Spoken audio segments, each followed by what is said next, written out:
Bugünkü mövzumuz 2.3-ün yəni standartın izahı olacaq. Sadə riyazi əməliyyatları yerinə yetirir.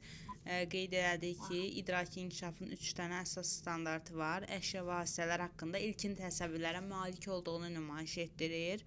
Daha sonra nitqi dinləyib anlayır, rabitəli danışır və nitq etiketlərindən istifadə edir. 2.3-də isə sadə riyazi əməliyyatları yerinə yetirir. Yəni, sadə riyazi əməliyyatları yerinə yetirir standartının da 5 dənə alt standartı var, belə deyək. Baxaq indi 2.3.1-ə. Baxın, bir və çox anlayışlarını əşyalar üzərində fərqləndirir. Fərqləndirmə dedik ki, əsasən orta qrupda olur, amma bir və çox anlayışı deyir də. Yəni, körpə uşaq daha çox, məsəl üçün, əşyanı fərqləndirə bilməz də. Əsasən bir və çox, belə deyək, anlayışlarını əşyalar üzərində fərqləndirir. Necə? Yəni, bir və çox anlayışı dedikdə say kimi yox da. Necə deyək? Məsəl üçün, göstəririk top, bir dənə top göstəririk, bir də çoxlu, yəni toplar göstəririk.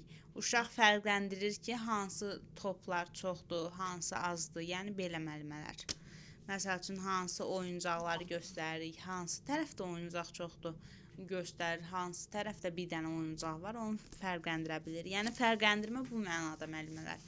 Daha sonra sadə riyazi təsəvvürlərə malik olduğunu nümayiş etdirir. Baxın, sadə riyazi təsəvvürlərə malik olduğunu nümayiş etdirir. Az, çox, böyük, kiçik. Yəni, körpə uşağın fərqləndirə biləcəyi maksimum şeylər nə ola bilər ki, az, çoxu fərqləndirə bilər, böyük, kiçik. Uşağa, məsəl üçün, göstərirsən, gəlinciyi deyir, kiçikdir və yaxud böyükdür. Hansı çoxdur, hansı azdır, yəni belə ayırd eləməyi bacarır. Əşyalarla 3 dairəsində riyazi əməliyyatları yerinə yetirir. Yəni, buradan belə deyək də, asandır bu standart sırf.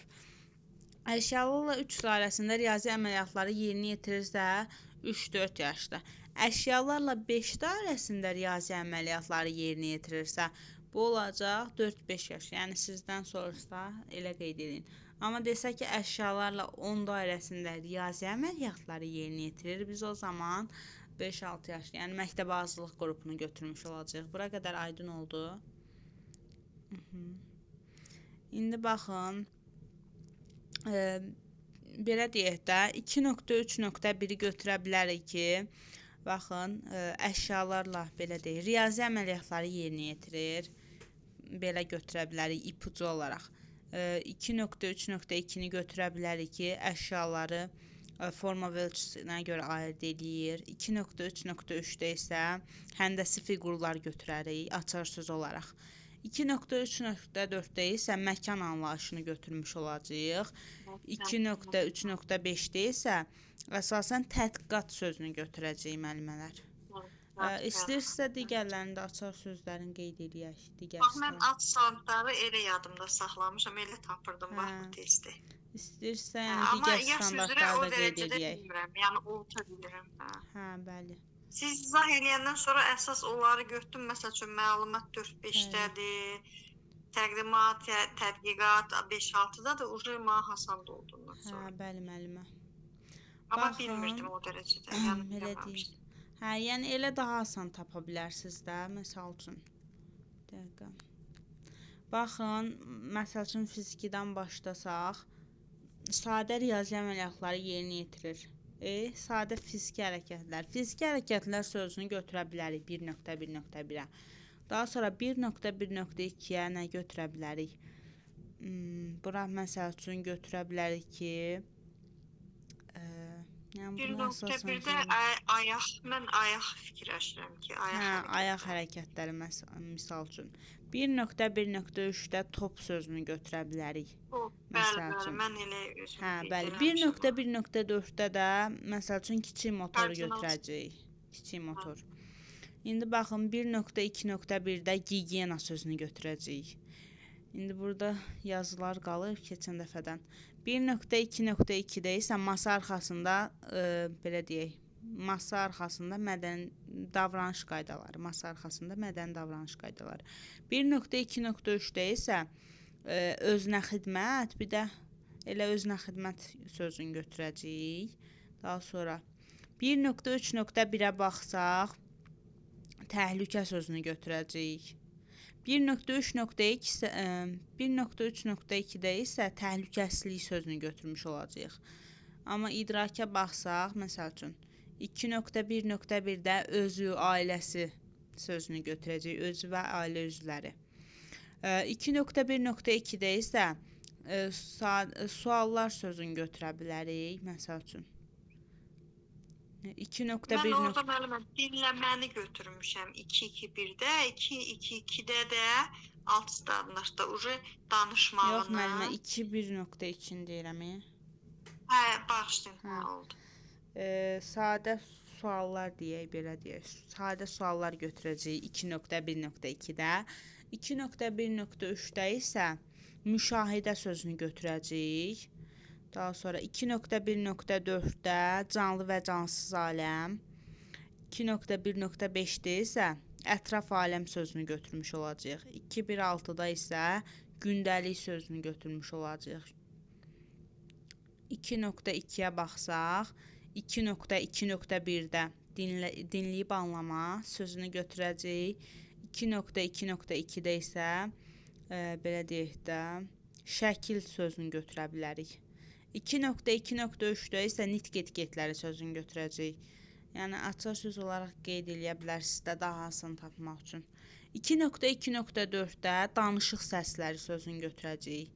2.2.5-də də danışıq sözüdür. Yəni bu iki standart qeyd elədik ki, savad təliminə aiddir də. Yəni hər ikisi oxşardır bu standartların ikisi də. 2.2.6-da isə nitqində sözünü götürəcəyik. İndi gəldik 2.3.1-ə. Dedik ki, sadə riyazi əməliyyatlar sözü. 2.3.2-də əşyaları forma və ölçüsünə görə. 2.3.3-də həndəsi fiqurlar. 2.3.4-də isə məkan anlayışı. 2.3.5-də isə tədqiqat sözü olacaq müəllimələr. Yəni siz belə götürmüsünüz açar söz olaraq yoxsa? Buradasınız müəllimələr. Mən elə götürmüşəm müəllimə. Yaxdan qulaq. Hə, bəli müəllimə. İndi baxaq 2.3.2-yə. Baxın, ölçü anlayışını başa düşdüyünü nümayiş etdirir. Böyükdür, kiçikdir. Uşağa nəyisə göstəririk. Məsəl üçün masanı qeyd edir ki, masa hündürdür, masa kiçikdir. Yəni böyük-kiçik anlayışını bir növ ayırd eləyə bilir də. Dedik ki, ölçü anlayışını başa düşdüyünü nümayiş etdirir. 2-3 yaşda isə əşyaları ölçüsünə görə uzun, qısa seçir. Birincidə böyük-kiçikdir anlayışını ayırd eləyə bilirdi. Amma artıq ikinci körpələr qrupunda uzun-qısa anlayışını ayırd eləyə bilir. Orta qrupda isə əşyaları forma və ölçüsünə görə fərqləndirir. Dedik ki, fərqləndirmə əsasən orta qrupda rast gəlinir. Amma baxın, əşyaları orta qrupa qədər sırf ölçüsünə qədər ayırd eləyirdi. Bir dəqiqə. Baxın, orta qrupa qədər sırf ölçüsünə görə ayırd eləyirdi. Amma orta qrupdan etibarən daha da dedik ki, sadədən mürəkkəbə doğru, yəni tədricən çətinləşir də. Baxın, əşyalar artıq formasına görə, ölçüsünə və formasına görə ayırd eləyir. Dedik ki, əşyaları forma və ölçüsünə görə fərqləndirir. Uzunluğuna, eninə, hündürlüyünə, qalınlığına görə fərqləndirir. Artıq böyük qrupda isə əşyaları forma, ölçü və sayına görə müqayisə eləyir. Böyük qrupda yəni. Məktəbazlıqda isə əşyaları forma, ölçü, yəni uzunluğu, qalınlığı, hündürlüyü və həcminə və sayına görə qruplaşdırır. Baxın, dedik ki, qruplaşdırma hansı qrupda rast gəlinir qruplaşdırmaya? Sırf məktəbazlıq qrupunda quraşdırma fəaliyyəti olur da, qruplaşdırmayı. Yəni artıq əşyaları bir növ ölçüsünə, uzunluğuna, qalınlığına, hündürlüyünə və həcminə görə qruplaşdırır. Baxın, həcm sözü var burada, həcm sözü. Həcm sözü müəllimələr sırf məktəbazlıq qrupundadır. Yəni həcm anlayışı sözünü harda görsəz bilin ki, məktəbazlıq qrupundan etibarən formalaşır da, həcm anlayışı bir növ. Daha sonra biz baxaq 2.3.3-ə. dəqiqə, belə oldu. Aha. 2.3.3-ə baxsaq, iki oxşar əşyanı seçir. Məsəl üçün, uşağa bir dənə qələm veririk, bir dənə də ruçka veririk, məsəl üçün. Oxşardır da nisbətən. Yəni, onları ayırd eləməyi bacarır. İki oxşar əşyanı seçir. Uşaqdır da, yəni əşyaları ayırd eləməyi bacaracaq ən azından. Dairəvi əşyaları adlandırır. Yəni, uşağa hər hansısa bir dairəni göstərir və onu adlandırmağı bacarır. Orta qrupdan etibarən isə həndəsi fiqurlar sözünə rast gəlirik. Baxın, həndəsi fiqurları dairə, üçbucaq, kvadrata adlandırır. Uşağa göstərir ki, bu nədir? Deyir, üçbucaqdır. Göstərirsən kvadratı, deyirsən, bu nədir? Deyir, kvadratdır. Artıq böyük qrupda isə həndəsi fiqurları, dairə, üçbucaq və kvadratı fərqləndirir. Baxın, orta qrupda dedik ki, fərqləndirmə olur. Amma burada orta qrupda həndəsi fiqurları adlandırır, bunu qatışdıra bilərsiniz. Böyük qrupda isə fərqləndirir həndəsi fiqurları. İndi baxsaq 2.3.3-də 5-6 yaşa həndəsi fiqurları bir növ forma və ölçüsünə görə qruplaşdırır. Artıq bu yetkin, belə deyək də, daha çox inkişaf etmiş uşaqdır ki, artıq qruplaşdırmağı bacarır.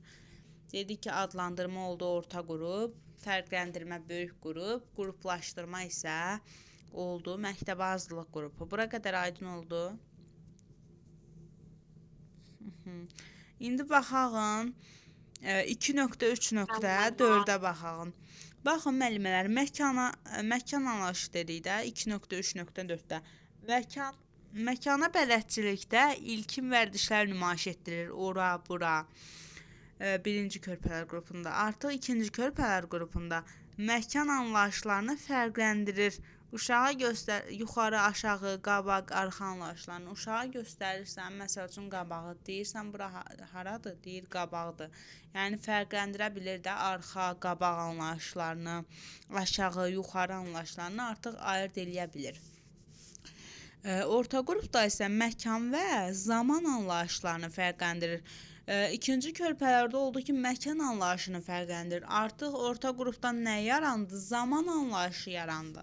Yəni, orta qrupdan etibarən zaman anlayışı formalaşdı və qeyd olunub ki, məkan, irəli, geri, yuxarı, aşağı, alt, üst və zaman, səhər, günorta, axşam anlayışlarını fərqləndirir. Böyük qrupa baxsaq, məkana, bir növ belə deyək də, məkana görə özünün, əşyanın yerini müəyyənləşdirir və zamana görə hərəkətlərin ardıcıllığını təyin edir. Artıq hərəkətlərin ardıcıllığını müəyyən eləyə bilir bir növ bu qrupdan etibarən, böyük qrupdan etibarən. Və burada görürsünüz, daha da geniş anlayışlar qeyd olunub. Sağ, sol, qabaq, arxa, irəli, geri və s. də. Yəni, bir çox anlayışlar qeyd olunub. Böyük qrupda nə oldu? Zamana görə hərəkətlərin ardıcıllığını müəyyən eləməyi bacarırlar, təyin etməyi bacarırlar. İndi baxsaq, 2.3.4-də 5-6 yaşa məkan və zamana görə ilin fəsilləri, aylar, həftənin günləri, günün hissələri, ardıcıllığı gözləməklə anlayışları tətbiq edir. Artıq tətbiq etməyi bacarır. Tətbiq etmə hansı qrupda formalaşır? Tətbiq etmə varsa, deməli, məktəbazlıq qrupudur. Bundan əlavə də, baxın, biz qeyd eləmişdik ya, keçən dəfədə. İlin fəsillərini harada görsəz, aylardır, həftənin günləridir, günün fəsilləri, saat anlayışıdır. Yəni, biz bunları əsasən harada görsək, hansı qrup götürmüş oluruq? Məktəbazlıq qrupunu götürmüş oluruq və dedik ki, tətbiq etmədə məktəbazlıq qrupu oldu. İndi baxsaq 2.3.5-ə, burada da dedik ki, açar söz olaraq tədqiqat sözünü götürmüş olacaq. Baxın, 1-2 yaşda qeyd olunub ki, şəxsi təcrübələrinə əsasən ilkin bacarıqlar nümayiş etdirir. Körpədə də ilkin bacarıq nümayiş etdirəcək də. Yəni, şəxsi təcrübələrinə əsasən deyir. İkinci körpələr qrupunda isə tədqiq etməyə maraq nümayiş etdirir artıq. Orta qrupda isə böyüklərin göstərişi ilə tədqiqat üsullarını ölçmə, müqayisədən istifadə etməyə bacarır. Baxın, böyüklərin göstərişi ilə qeyd olunub. Daha sonra böyük qrupa baxsaq, 4-5 yaşa, deyir ki, müxtəlif tədqiqat və vasitələrini maqnitdir, böyüdücü şüşədir artıq fərqləndirir. Baxın, maqnitdir, böyüdücü şüşəni artıq bir növ belə deyək də fərqləndirir.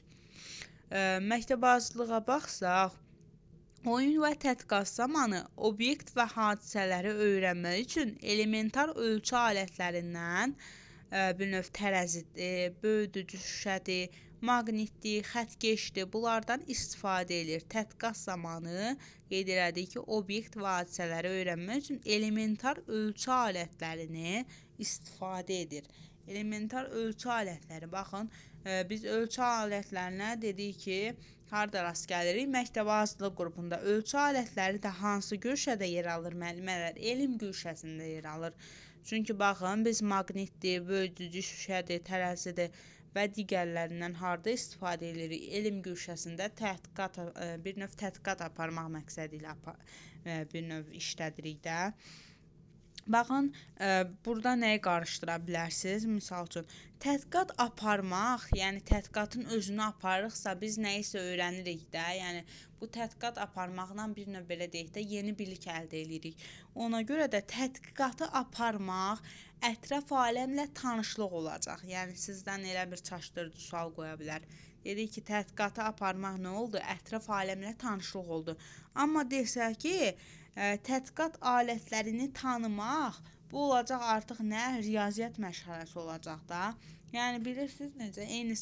Eyni belə deyək də, inkişaf sahəsidir. Amma fərq nədədir? Tədqiqatı aparmaq ətraf aləmlə tanışlıqdır. Yəni 2.1 aiddir də.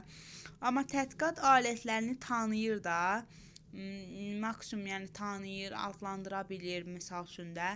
Bu olacaq riyaziyyat, yəni 2.3.5 olacaq. Amma bir növ tədqiqatı aparmaq ətraf aləmlə tanışlıq olacaq, 2.1. Aydın oldu müəllimələr? Müəllimələr. Müəllimə, aydın oldu. Yəni Bu da bir nüans.